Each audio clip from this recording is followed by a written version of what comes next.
Okay, so good afternoon, everyone. My name is Aries Magat from the Department of Agriculture, Regional Field Office 1, and I'm the Regional IPM Coordinator of the region. And I'm already implementing the IPM for almost 23 years. And today, I will be sharing it with you, our best practices and experiences in conducting the season-long integrated pest management for Farmer Field School on prevention, avoidance, monitoring, and suppression on the sustainable management of fall armyworm in the Philippines, specifically in Region 1. Aries, do you want me to just move the slides or would you like to load your? Can I Yeah, launch? you can. Yeah, you can. I'll stop share. Okay.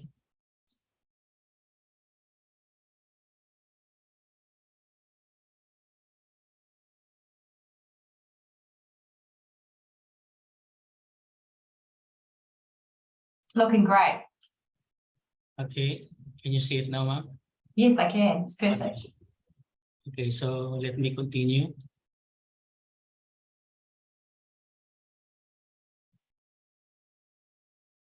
Okay, the outline of my presentation, of course, the first part is the rationale of the project or the program, the key activities of the FAO Philippine Global Action Fowl Control Program in the Region 1, the pilot program areas of the FAO Philippine Global Action Fowl Program in Region 1, the strategies of implementation of the Farmer Field School on IPM PAMS, and some challenges that we have encountered. Okay, for the rationale, the fall armyworm, scientifically known as Spodoptera frugiperda, is a serious insect pest for a wide range of crops worldwide, causing 70% yield reduction, particularly on corn. This transboundary insect pest was first observed attacking corn in the Philippines on June 2019 in Piat Cagayan, that is in Region 2, and on August 2019 in Pagudpod, Ilocos Norte, the northernmost point of the Philippines. Now, to date, fall armyworm incursions have been confirmed in 267 municipalities in 57 provinces nationwide. And because of that, the Philippines was nominated as a demonstration country for the Southeast Asia to undertake technology demonstrations, technical evaluation, and training activities on fall armyworm monitoring and management in support of the Philippine National Fowl Action Plan, while benefiting countries in its geozone countries such as Cambodia, Indonesia, Laos PDR, Malaysia, Myanmar, Thailand, Timor-Leste, and Vietnam. For the key activities of our FAO Philippine Global Action Fowl Control Program in Region 1, we have 5 components. We have program management, the operationalization of the farmer-led and community-level fowl surveillance and early warning system, the quality farmer education through Farmer Field School in fowl IPM PAMS, and this is the focus of my discussion later on, the large-scale demonstrations on fowl management strategies and technologies, and farmer awareness and public information campaigns on sustainable fowl management. Now, for the key activities and its impact from 2019 and up to this present in terms of monitoring and early warning activities and outputs, we have implemented a farmer-managed and community-based fowl monitoring and surveillance system, or we call it the Bantay Peste for fowl, in 8 municipalities in Pangasinan, involving 320 Bantay Peste or the pest surveillance farmers. So this is the photo documentation of what we have conducted in 2021.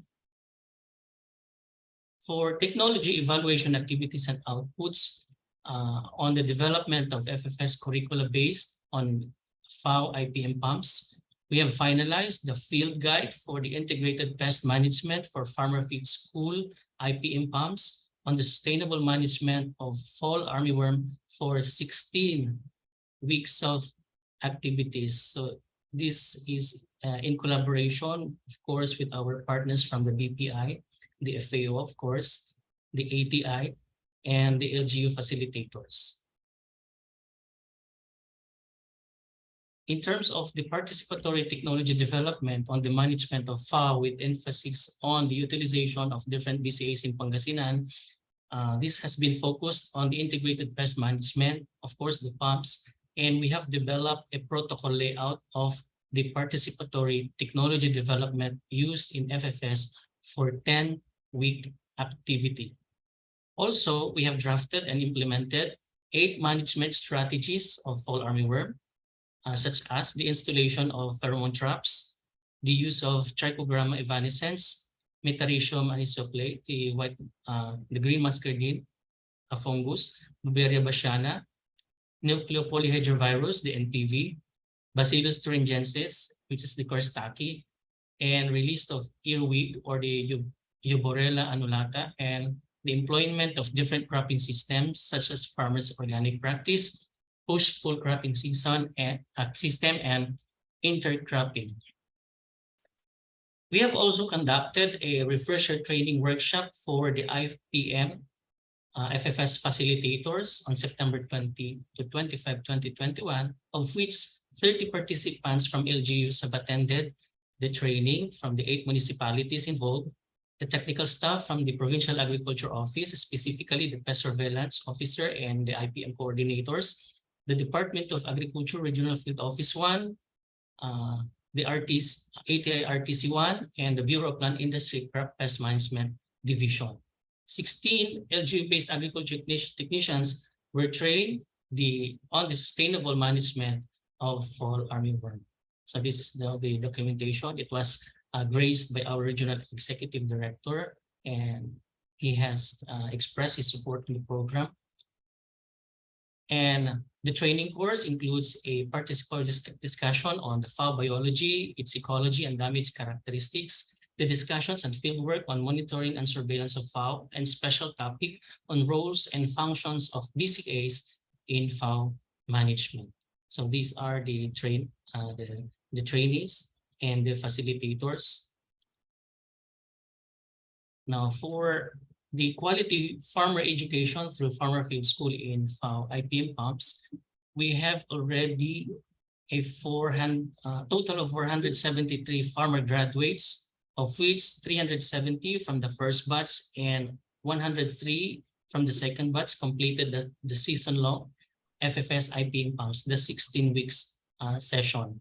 The farmer graduates were trained in conducting the ISA, monitoring and surveillance in the field, familiarization on the biology and growth characteristics of fowl, the corn morphology, and proper application and timing of the application of different BCAs to control the population of the fall armyworm.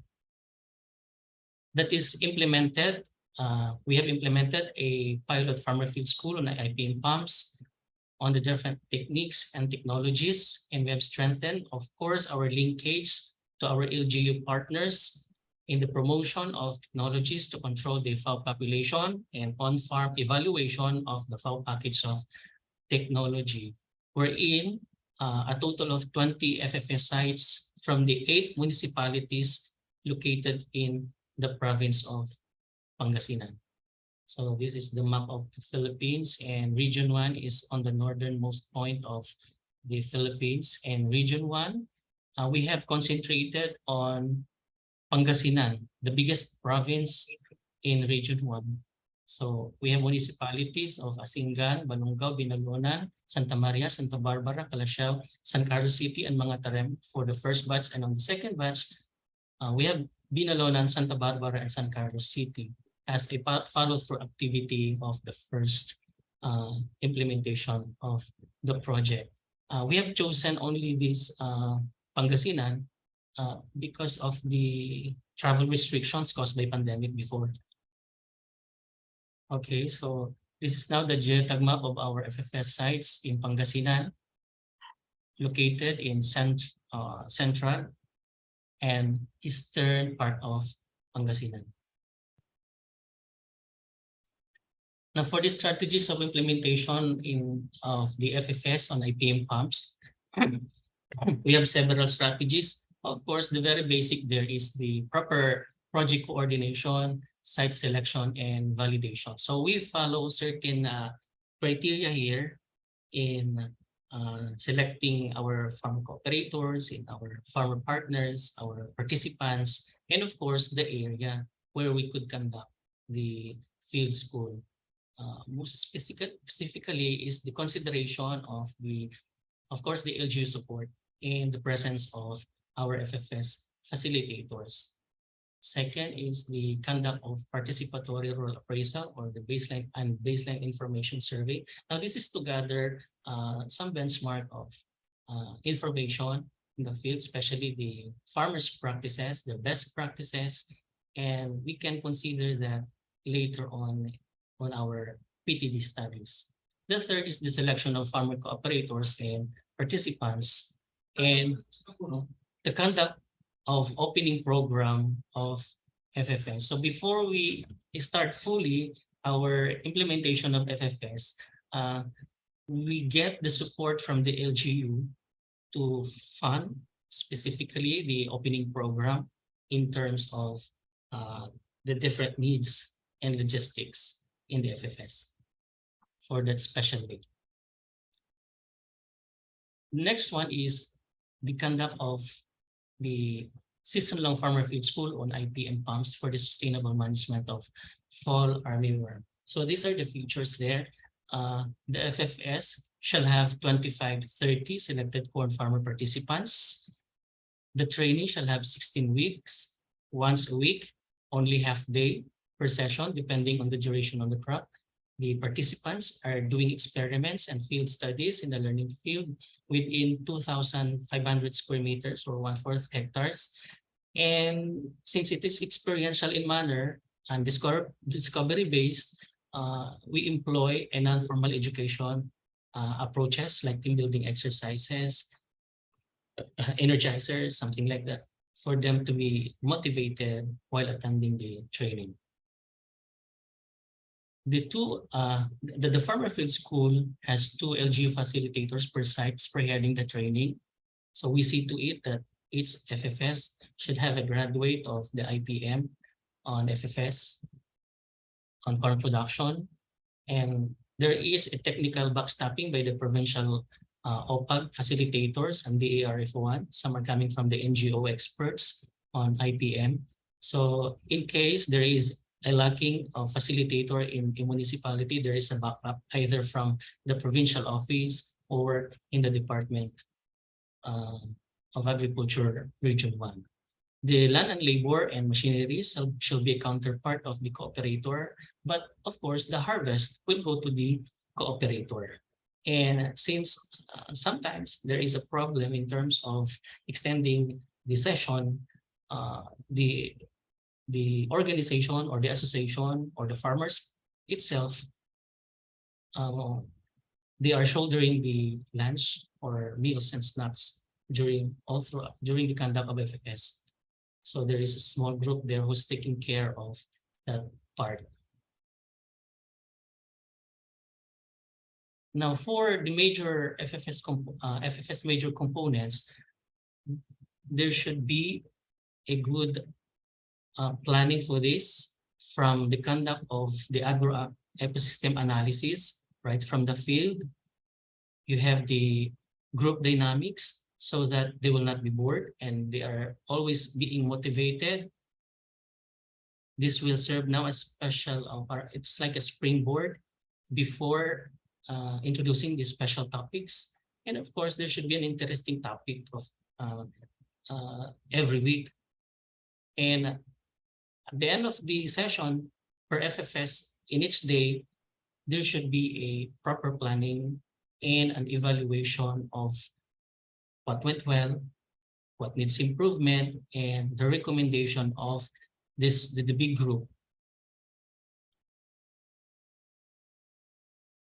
Now, in every FFS, we're conducting this agro-ecosystem analysis. So this is now the heart of our FFS session, and whatever we encounter from the field. It is being written in a special paper, the yellow paper, and all the observations are being reflected there. And they do drawings, explanations, some pros and cons, and going to some general observations, whatever is the problem encountered in the field, and they do the recommendations. And it is being processed in small group with a little discussions, guided by their facilitators, and it is being presented in the group for a common understanding and doing the right decision at the end to be implemented in the field. Of course, this one, group dynamics, it will form part of in conducting the FFS, so that they will not be bored. They will always be excited to go to school. Okay. Special topics should always be incorporated every week, and I have already presented there the different topics which focused more on the fall armyworm rather than the other topics, because most of the farmers that we are dealing with are mostly already graduates of the farmer feed school on rice and vegetables, etc. Okay. One of the secret ingredient that we have is the conduct of the ballot box exercise. This is to determine or to gauge the knowledge, stock knowledge of our farmers. We don't do it in a paper and pen, but we do it in the field so that everything will be excited. It's a functional box made up of a folder, and the different insect pests are being, or the specimen are being collected. The facilitator prepares this for everything, and they go to the field as early as possible. And our participants, of course, answers using the number chips. We are doing this also during the post-test. Another one that should not be missing is the conduct of insect zoo or disease zoo. Now, for our fall armyworm, they're very much excited here. We use an improvised cage in the field. We do also an individual insect zoo in which they're using the different empty bottles or canister. So they can choose either what's their interest, maybe on life cycle, on parasitation of the trichogramma, the application of the different BCAs, if it's effective or not. Another is the use of our FFS diary. So this one, we have developed this based from the IPM Kasakalikasan or the National Integrated Pest Management program before. And so we have adopted this because we have observed this, that this is a very good tool to record everything as far as the facilitator is concerned. So we all reflect or record the experiences that we have from the different group dynamics that we incorporated. We get the highlights, the special topic, what's the highlights, and we write the decision of the big group and the reasons why they are doing it. So part of that FFS diary is getting the benchmark or writing the profile of the site, the association, the economics, and the result of the PTD studies. Another one is the use of the FFS activity guide. So this is like just a simple matrix of activities. Just like teachers, they have this a short lesson plan. But here it is reflected the activities who are responsible, what are the materials needed. So this is being prepared by the facilitator before the FFS session weekly. And each of the group, from the 5 groups in one FFS, they have this record book to always see to it that everything that is being observed from their eyes is being recorded in this record book.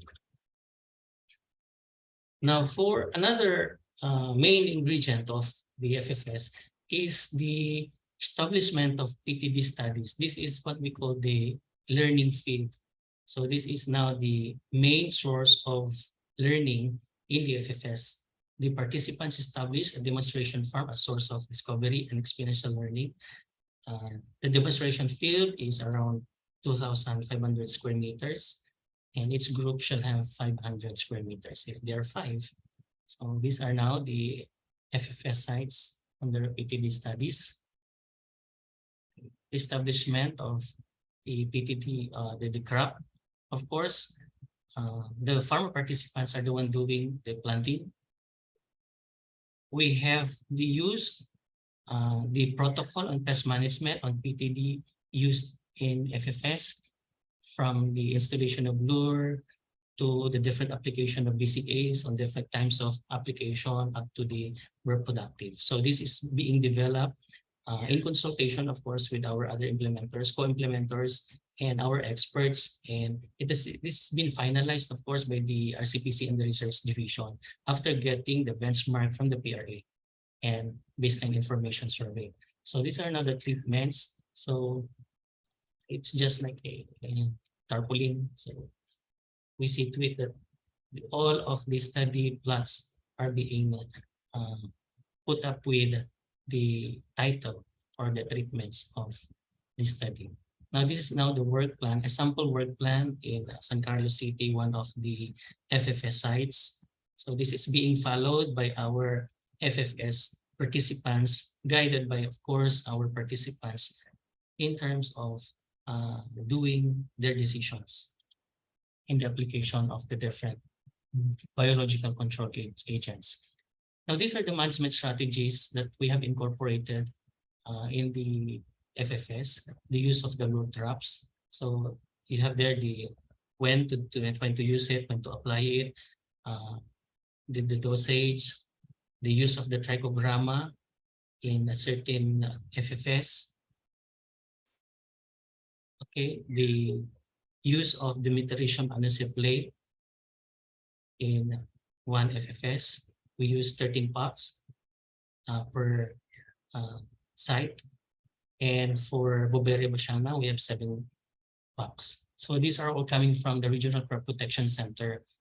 This is being produced by our laboratories in the region located in Pangasinan and La Union. Now, for the NPB, we use only 1 bottle per 16 liters. So we have a total of 2.5 bottles used per treatment. The Bacillus thuringiensis that we have, the Kostaki, is based on the recommended rate indicated in the box, and approximately 1,000 airwicks were released for every 1,000 square meters. Again, everything is being accessed by our farmers through our LGU counterparts, our facilitators. So they get to consolidate it and go to the RCPC. For the PTD highlights that we have encountered, you could see here a graph from the experience of San Carlos City, Pangasinan, and 2 FFS.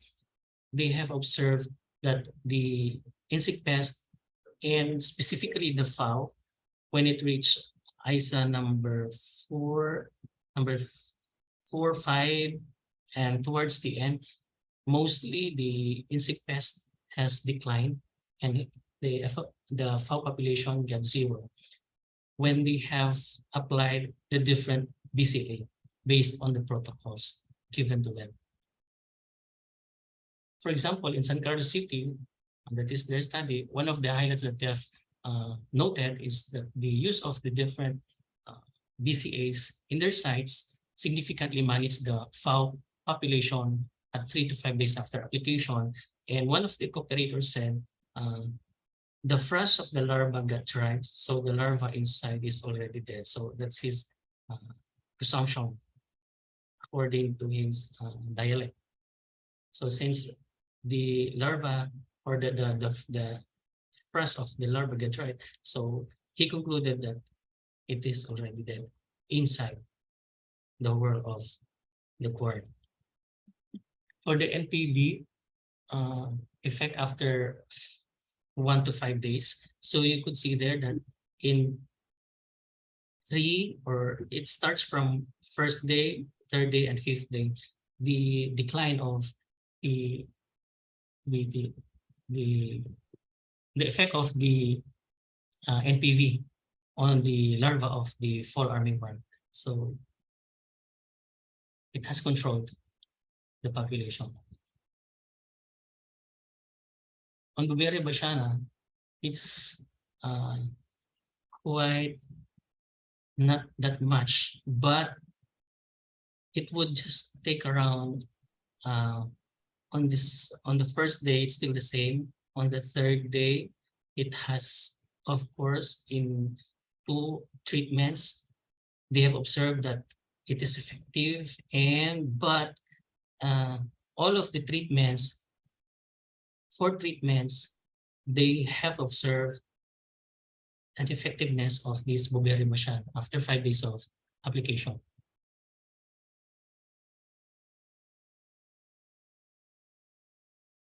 Now, the curse study is notably, it has considered that it is mostly more or most effective among the others. So that's why the cooperator have asked, where did we access or where did we get the curse study? And we said it's just available in the market. So he was already eager and asking us when or how could he access the BT curse study. 5 minutes, Aries. Okay. Same observation in the Balungaw. Some of the larvae were mummified and it has reached, the infestation has reached 45, but after the application, it has lowered down into 20%. In Santa Maria, from 85%, they were able to manage the FAO using the BT sprays. In Binalonan, they have also encountered reduction of the infestation of the fall armyworm. In Santa Barbara also. Okay. So before we end the project in the area, we conduct field day and graduation. So the field day was conducted per site to showcase and share the results and experiences of the participants to the other corn growers and other stakeholders. This was done in the morning, or this is being done in the morning, followed by the graduation ceremonies, attended, of course, by the various stakeholders. So the participants showcase an entertainment number through FF media presentation, wherein they showcase the different experiences from the field with something, a little bit story on what happened in their PTD studies, their experiences. They showcase their field or their work through field exhibits. And there is an interaction between the farmers and the facilitators. And in this picture, the PLGU, the OPAG facilitator, was also sharing his experience or experiences from the field. We also showcase some exhibits during the graduation ceremonies. You could see a lot of there, the NC collections, the different BCAs collected, the huge insects, the pictures of the different participants. Okay, here are now the graduates of the different sites of FFS in Santa Barbara, Pangasinan. In Santa Maria, Pangasinan, we have a joint graduation in this Santa Maria and Asingan. In graduates in San Carlos City. In some areas, for example, in Santa Barbara, in Asingan, they have used the hybrid white corn, which is more susceptible to fall armyworm, but still they were able to manage it. These are the graduates of San Carlos, the Bokbok and Palos Post. In Palos Post, around, I think 65% of them are women participants. These are now the participants from Mangatarem. Mangatarem is, this is an organic area. So this is the place where we have conducted the different treatments without using using the different the technologies like the push-pull technology, organic farmers practice, and the one I forgot. The FFS graduates in Binalonan, Pangasinan, they have also have the joint graduation, but it's just one side. I did not include the other side. Okay, we have graduates from Calasiao. It is attended by their local chief executive, the mayor, and of course in Balongaw, Pangasinan. This is the mayor also expressed her message of support to the farmer graduates and of course support to the program. Also the farmer cooperators lately, I mean this one is new, a graduation from our second FFS or second batch of FFS in Nilombot, Santa Barbara, Pangasinan, wherein the farmer cooperator presented also the results to our various stakeholders, and it is being attended from the provincial local government unit, the local government, and the Regional Crop Protection Center head, Marvic Bigonia. And we do also monitoring and evaluation at the end and during the implementation and at the end of the implementation of the project. So we have an on-site monitoring conducted by the implementers from the region together with the OPAG IPM facilitator. We have a forum that we are accomplishing. Of course, the submission of weekly FFS report that is being required to our FFS facilitators so that we can see immediately what are the problems we encountered and what are the highlights that are commendable also in conducting the field school. And we have scheduled virtual sharing of FFS highlights, the issues and concerns. So specifically during pandemic time, so that still while there is a travel restrictions, we can still immediately address the issues and concerns right from the field, and of course share best experiences from the other FFS to the other FFS. And we do the mid and post assessment of FFS implementation and submission of completion report. So all of this I have with me and compiled it in our files, and every time we conduct sessions, we use it as a guide to our facilitators and other stakeholders. Now, the challenges that we have encountered, most likely we have only four. This is more of the logistics concern, the delivery of FFS training and agri supplies. But what we did, we have used or utilized the office supplies available and later on replenished it. And for the agri inputs to our cooperators, we have asked the cooperator to shoulder first the agri inputs for the learning field together with our LGU partners, and other seed companies were solicited for the seeds. Some participants were late or absent due to conflict of their farm activities. We have created a group chat for the group to always remind them, and of course conducted home visit. 1 more minute. Irregularity of farmers' presence in the areas due to COVID-19 in the area. We have catch-up session in the FFS activities. And for the last one, for the high infestation of foul larvae in some FFS, but still manageable, we have constant monitoring together with RCPC and stricter implementation of the protocol developed. That's it. Thank you very much. Aries, thank you very much. That was fantastic. And what a huge amount of work that you've been doing with your colleagues and with your farmers in the Philippines. Fantastic. You're getting some claps there, and it's really impressive. Very impressive. And you've got lots of questions as well. So we're going to have, we're quite tight on time. Look at all the claps coming. You should be proud of yourself there. And please pass on those sort of thanks and congratulations to the rest of your team and to your farmers. A couple of questions, in fact, quite a few questions. One question is, what topics did you find were of most interest to your farmers? Was there anything that was really interesting and really captivated farmers more than any other topics? Come again? I'll go near. Was there any topic that was of most interest to your farmers? Of course, the topic that it is more important to them is the fowl biology, the life cycle, and how does it damage. Especially, they're very much curious on the different features, physical features of the fowl. And when they ask, or if they could describe the fowl, immediately they can recall the 4 dots Yeah, of the fowl, and of course the inverted Y physical features of it, and of course the different damage characteristics that they have encountered in the field. fantastic. That's really interesting. Here's a question from Freddie.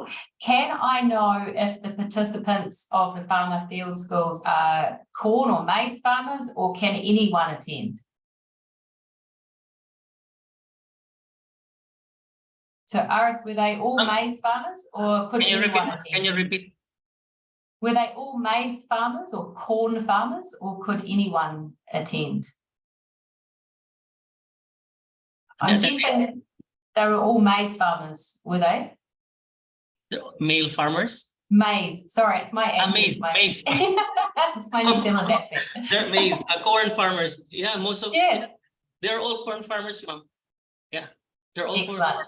Even the women's participation there, it's most of them are farmers. When we asked why they're joining the FFS, they said it's they want to understand, of course, in managing their crop, especially in terms of budgeting, since they are the one holding the budget of the family.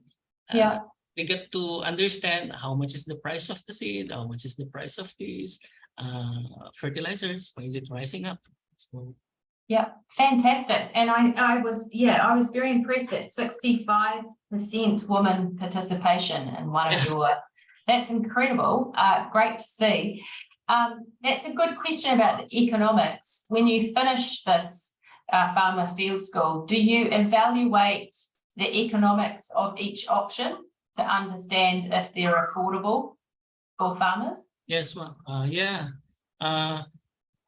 We do the crop cut and actual harvest, and we get to compute the economics of the different treatments, and we compare it with the farmers' practice that they are doing.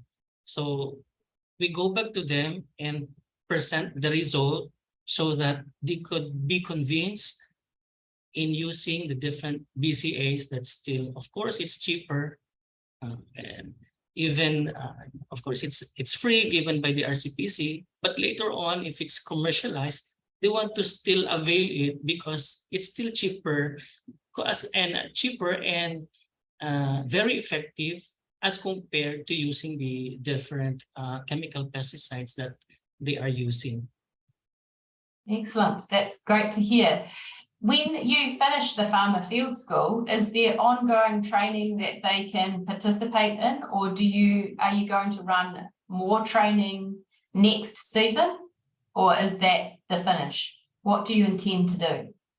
So far, the plan of it is to mainstream with our Corn Banner program in the Department of Agriculture. So once the program funded by the FAO is already been finished in this 2023, we want to still to continue our farmer field school, since this is new to our farmers, our FAW, and most of the other areas really they don't know how to control it. For example, in one of my project sites in Malasiki, there was a problem on the high infestation of fall armyworm, and according to the farmer, he has used a lot of different chemical pesticides, but still he was not able to manage. So when I asked him to go to the RCPC or the Regional Crop Protection Center to ask for the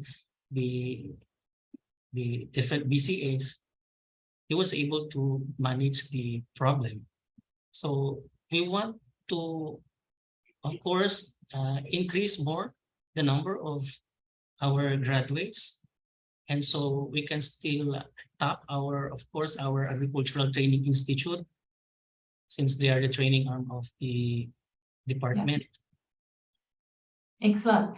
The work is fantastic. You've got so many questions. There's 16 questions in the Q&A, Aris. You've spurred lots of thinking and discussion. We need to go on to our next speaker, but we might have time to come back. But I wonder if you could go into the Q&A, and as a panelist, you can actually answer some of those questions, maybe in writing, if that's possible, Aris, because you've got lots there, and that would be fantastic, and then we can come back to that. But I'd just like to say again, thank you for the presentation. It was really extensive. It's very exciting to see, and I know that many in the region and beyond are learning from your experience in the Philippines. So I just say thanks to you and the wider team. I know that you have a lot of colleagues working with you, and thanks to the farmers themselves for actually participating. And thank you for making school exciting, I think you said. Yeah. Actually, I want to commend and recognize the effort of our local government partners. Of course, we cannot do it from the department alone. The organizational structure from the national down to the provincial and the municipal level and up to the barangay level. That's what makes us complete in implementing the project. There are some LGUs who are counterparting with the budget, and San Carlos is one who is having a sole fund.